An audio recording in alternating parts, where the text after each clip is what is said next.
ഇനി പ്രഭാസ് അഭിനയിക്കുന്നത് നമ്മുടെ ദുൽഖർ സൽമാനൊപ്പം അടിക്കൈ. താരമല്ലേ പ്രഭാസും ദുൽഖറും, രണ്ടുപേരും ഒന്നിക്കുകയാണ്. ഈ വാർത്തയ്ക്ക് തെലുങ്കിൽ വലിയ മതിപ്പ് കിട്ടില്ലെങ്കിലും മലയാളികൾക്കിത് ആഘോഷമാണ്. ഈ അടുത്ത കാലത്ത് പുലിമുരുകൻ ഹിറ്റായതിനു ശേഷം മറ്റൊരു സിനിമയ്ക്ക് അതിലും വലിയ സ്വീകാര്യത കിട്ടിയിട്ടുണ്ടെങ്കിൽ അത് ബാഹുബലിക്കാണ്. 1ഉം 2ഉം ഭാഗങ്ങൾ കേരളത്തിൽ അലയടിച്ചപ്പോൾ പ്രഭാസ് ആരാധകരുടെ കണ്ണിലുണ്ണിയായി.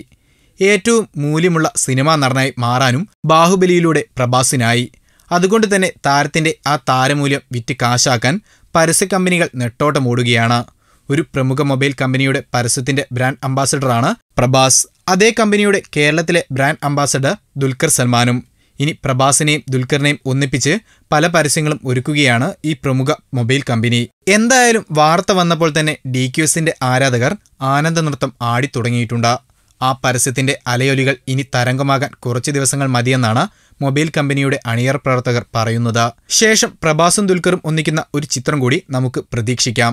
അതിനായി കാത്തിരിക്കാം. 2 താരങ്ങളും ഒന്നിക്കട്ടെ. Film court.